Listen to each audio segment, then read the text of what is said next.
The unsurpassed, penetrating, and perfect truth is seldom met with, even in 100,000 myriad kalpas.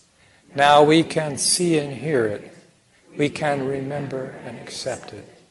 I vow to make the Buddha's truth one with myself. Homage to the Buddha, homage to the Dharma, homage to the Sangha.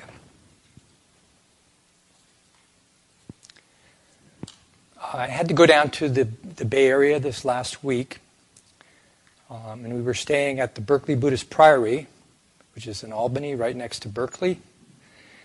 And Reverend Master Mako and myself, we took some walks up Solano Avenue, the restaurant capital of the Bay Area. There's a restaurant every five buildings. I don't know, actually. But anyway, there's also a couple, I think, but definitely still one nice Tibetan store. It has beautiful statues, really friendly proprietors, and they had a lovely little German Shepherd puppy. So, all nice, very things. Okay. So as I was wandering around the store, I noticed a small banner. It caught my eye. And on the banner were these words of the Dalai Lama. So the Dalai Lama says, "Never give up, no matter what is going on. Never give up. Develop the heart. Too much energy in our country is spent developing the mind instead of the heart. Be compassionate, not just to your friends, but to everyone. Be compassionate. Work for peace. In your heart and in the world, work for peace. And I say again, never give up. No matter what is going on around you, never give up." You can find it on the internet if you want. I was surprised in looking in the internet. There's hundreds of quotes by the Dalai Lama. Very good use of the internet. Okay. Now, I don't know when or where the Dalai Lama said these words. And in Buddhism, as with all things, context can be important. Okay? I don't know the context, what audience he said that to. But I think it's safe to say that these words have a somewhat general application to us today. Okay? As we all know, the Dalai Lama and Tibet have gone through a lot. Okay? The Dalai Lama had to flee Tibet, as many Tibetans had to.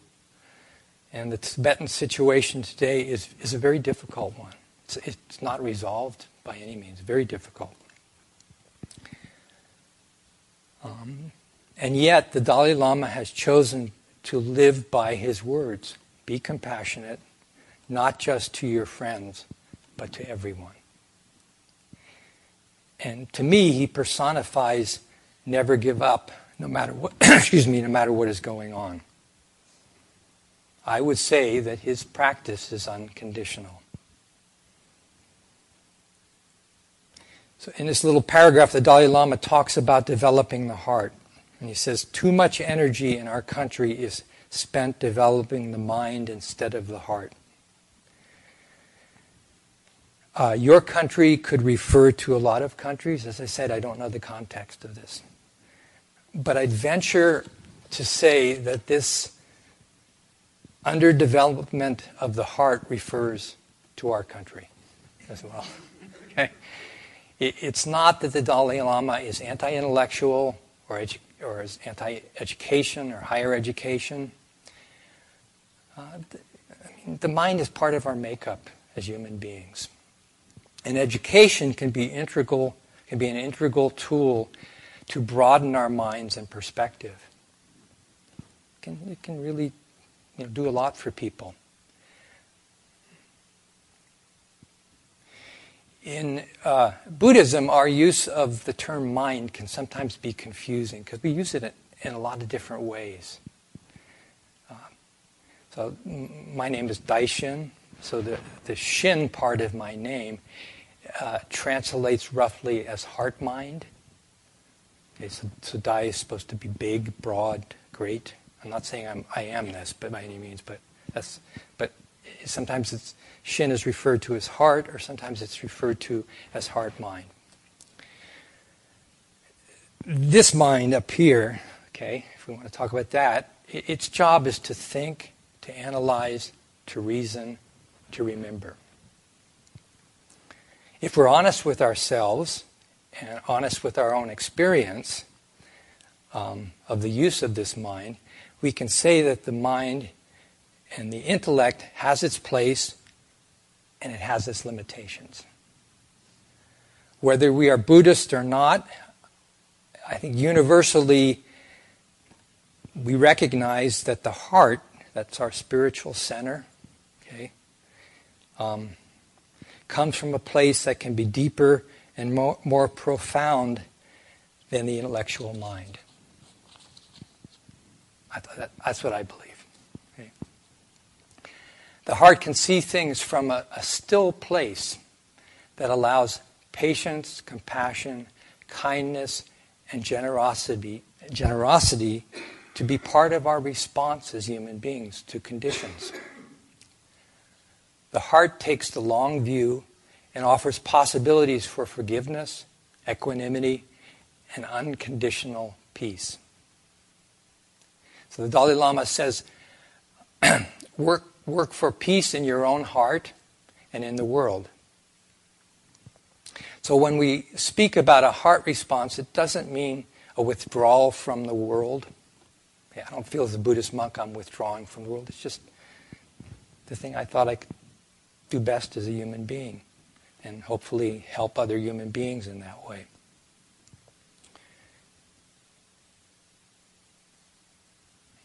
Where to get this sentence?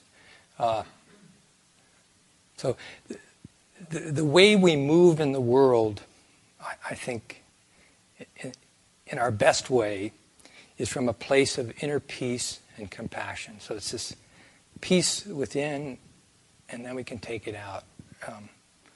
It's not just like that. You don't have to have perfect peace to practice peace, but we've got to have some inner peace. Okay? Otherwise, we're just running around, usually. Recent events in our country, I'm not going to specify what those are. You can put a number of things in there if you want, have left some of us dismayed, shocked, and fearful. If we are dismayed, shocked, and fearful, if we're not careful, a despair and negativity can set in. We're human beings. Okay? We can feel like giving up and going elsewhere. My teacher used to tell the story of a person that was fed up with the world before World War II, what was starting to happen. And so they went off, they bought an island, must have had some money, in the South Pacific somewhere, a desolate island, and went off there. Well, it became one of the big battle sites of World War II. So we often don't escape, okay?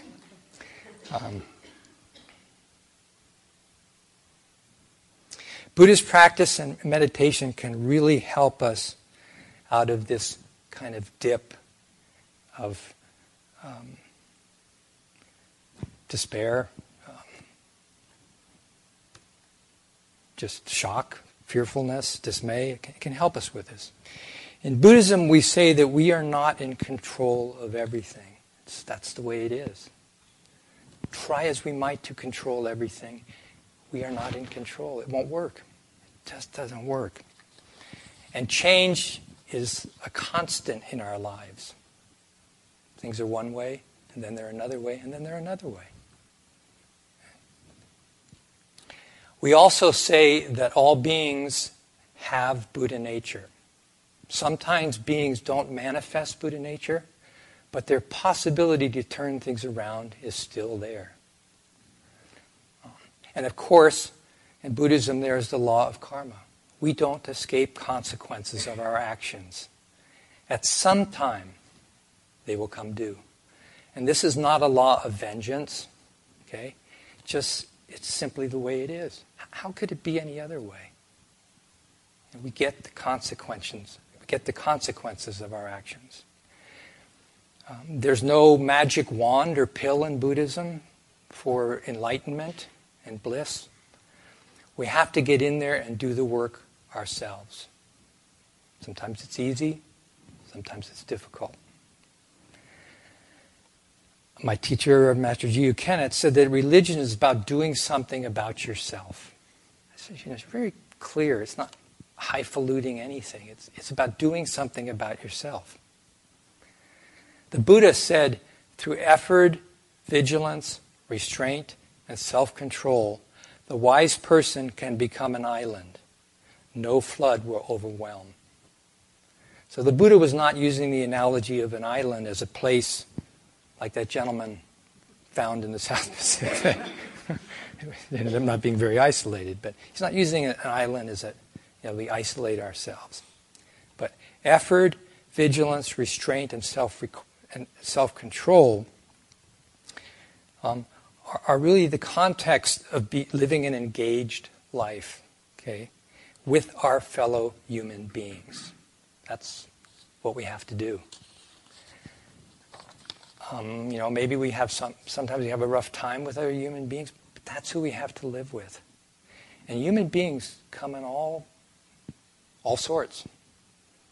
And we're all sorts ourselves. We have to remember that. We can see all sorts outside of ourselves, but reflect on yourself. Okay? We're funny. So in Buddhism, we have the practice of the 6 paramitas. I think many of you are familiar with it. And one of these paramitas, if I'm pronouncing this word correctly, is virya, V-I-R-Y-A. Paramita, the word paramita translates as roughly as crossing to the other shore. Okay, and that's the crossing from the shore of suffering over to the shore of freedom from suffering. So that's what the word paramita means. Virya, if I remember correctly, is from an Indian Iranian word that means hero. Okay? So virile comes from the word virya. Okay? And virya is making a courageous, heroic effort to awaken to the truth. It's not about some big macho effort. It's about an effort to help us awaken to the truth. This paramita has a really colorful list of translations, much more so than all the other paramitas. So people describe it as energy, zeal, effort, fearless effort, enthusiastic effort, perfection of energy, persistence in practice, diligence, vigor, joyful endeavor. And I'm sure there's many more. But that is very interesting that it has. And I think that fact really strikes a chord with me. There must be something about this effort that we have to make. I think it's a beautiful thing about Buddhism. It isn't just given to us. We have to make the effort. Okay? And the quality of our effort greatly affects how we are. We will be the people that we practice to be. Interestingly, right effort is also part of the Eightfold Path. So it must be, there's a real emphasis on right effort. There must be something to that. The opposites of right effort are sloth, defeatism, negativity, and cynicism. And I'm sure there's many more of those kind of qualities. When events leave us feeling dismayed, shocked, and fearful, cynicism and negativity can come knocking. Okay? We're just human beings. We get disappointed, disillusioned. Okay? And to quote a Buddhist folk song by Venerable Hong Shur, it's hard to practice patience when you're stressed. It's really hard. Okay, so to help cross over the shore of suffering, of the suffering of negativity, we have to take refuge in something more. And so I think we're very fortunate to have the practice we have because there's a lot of refuge there. And there's the practice of meditation, which is non-reactive. It's about being still and acting from the stillness. It's not just about being still. You have to act too, but you can act from the stillness. And you can go against the stream of your upset, because we know as human beings from our rich experience, these things cause suffering. Okay? These things lead away from suffering. We know this if we're honest with ourselves. It doesn't take rocket science.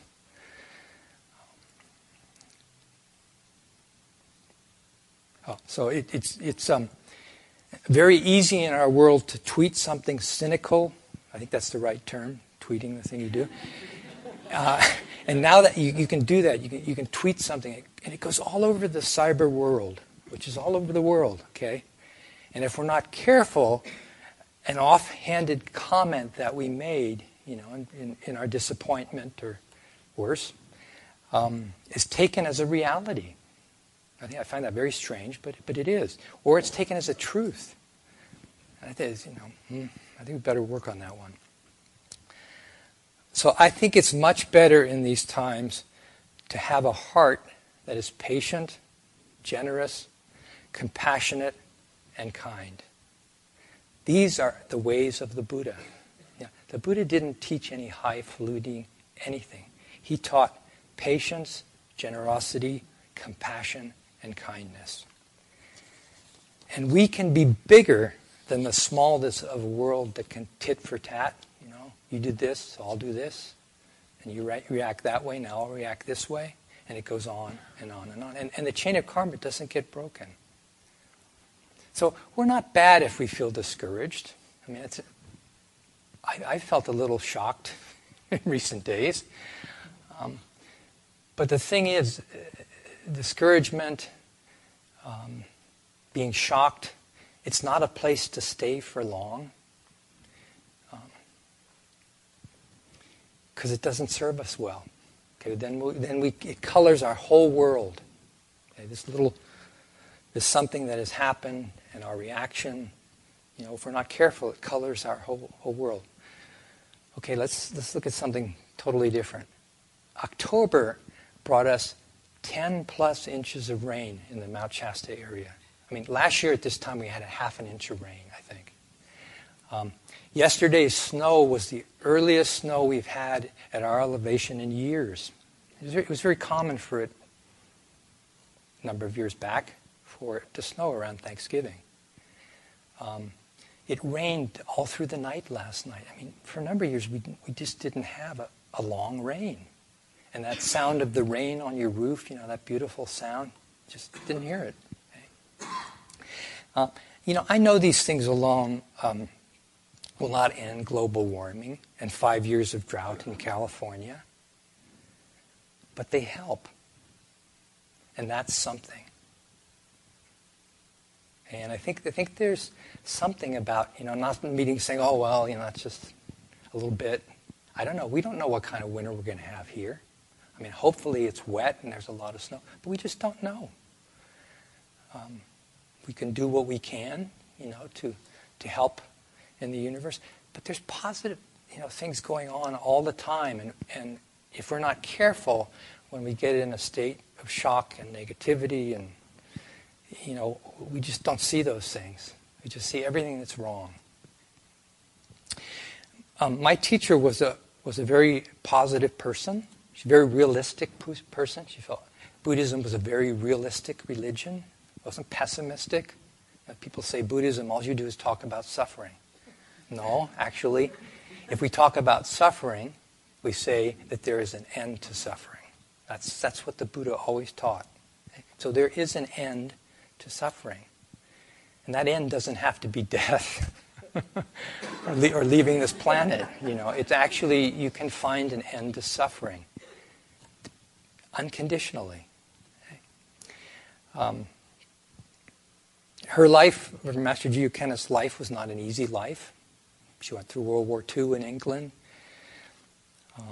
She trained in an all-male monastery in Japan. But the thing was about her, she never gave up on the human race. And her legacy, at least as I see it, is one of patience, generosity, kindness, and compassion. Sometimes people come to Shasta Abbey, and not everybody likes us, but some people say we kill people with kindness. It's a better way to kill people. Okay? And the thing was, she practiced these things in her everyday life. They weren't qualities that she just talked about and then that was it. No, you could see it in the way she lived her life. She was really expansive with human beings, and sometimes in very difficult conditions. She could be tough, but she was also really kind and compassionate. She was a straight shooter, but also she just let a lot of things go by, because she had all these crazy kids living with her. So, I want to tell you this. I think there's something to this story, but this is something that happened to me when I was young. So I grew up in San Francisco. In high school, we used to practice in Golden Gate Park at Speedway Meadows, where a lot of the rock concerts happened in the 60s. And Speedway Meadows is a long thing in the park, but there used to be a baseball field there, and that's where we practice. Go for holes, and you go crashing into the bushes after balls. It was great fun. So I had this baseball coach who, in a lot of ways was a very remarkable man. I don't know everything about his life, but he was a very remarkable man. And he'd come to practice. He didn't teach at our school. He taught at a school down in the Mission District in San Francisco. So we'd sometimes get there at practice before him. Often we did. And we'd be warming up. And he'd park on this hill above the baseball diamond. He'd get out of his car. Okay, so this is spring late winter and spring in San Francisco, down by the beach. Well, it's foggy, it's drizzling, it's damp. It's not the best baseball weather. But this is the place we had to practice. So he'd get out of that car, and it would be freezing sometimes. He'd just be wearing a T-shirt up above on the upper part of his body. That's just kind of you'd think, whoa. And what he would often say, he would say it looks good. It's like a good day to practice. And the weather would be terrible. So we practiced, and we had a good time. And he was a big man. He was a very, very interesting man. There's a story about him in high school that he loved athletics so much that he competed for different schools rather than one school. I don't know how he did that. But, okay. So one Saturday morning, it had rained the night before, kind of a heavy rain, okay? And I think through the night it rained. And it's a Saturday morning, we're supposed to practice. And these two friends of mine, they don't want to practice. Friends of mine on the team, they want to go across the bay to Sausalito or something, goof around. So they get there like a number of hours early, and they bring buckets of water, and they pour them on the field all over the place to make it all much worse than it was. Okay. So, and then they go away, but they come back early for practice because my coach on a Saturday, when he wasn't teaching, he would often come early. And, so they come early to practice, and they thought what would happen is he'd take one look at the diamond and say, it's too wet, I can't practice. Which actually happened, so they come early, he comes early to the practice. He has them do these little irrigation channels to drain all the puddles. And we practice, okay? I don't know if he knew. I mean, there's a number of things that happened back then that, I don't think we pulled any wool over his eyes. Okay? Karma catches up with you. Sometimes it's instant. So we're coming to Thanksgiving time. Okay? I like this time of year. It meant for me I didn't have to play football anymore. Season was about over. But I like Thanksgiving time. There's something about the weather changing, And it's, well, there's some problems with the traditional idea of what we're thankful for, but we can really be thankful for all that we have. It's easy to see what you don't have and what you're lacking. But you can also look at what you have. And this is true with things and people. Okay? We're very fortunate in this country. December brings Christmas. I usually really enjoyed the holiday seasons as a kid because it wasn't so much about the gifts and the holiday festivities. Gifts were nice, but it was about how people were with each other. Because at least what I sensed as a little kid, and there must have been some truth to it, is people were kind of nicer to each other. In history, they have actually stopped a war for a day around that time, and opposing armies have had a soccer match and a bit of a celebration. Unfortunately, they went back to the war, but it's a time when people are nicer to each other. Well, as Buddhists, we don't have to wait. We don't have to wait till Thanksgiving. We don't have to wait until the holiday season. And you know how they are. They're here and then they're gone. Our opportunities, as for all beings, are every day. They're about the way we live our lives. And I don't know, there's something about that. There's something about what the Dalai Lama said about never giving up. And it's our choice. So, thank you.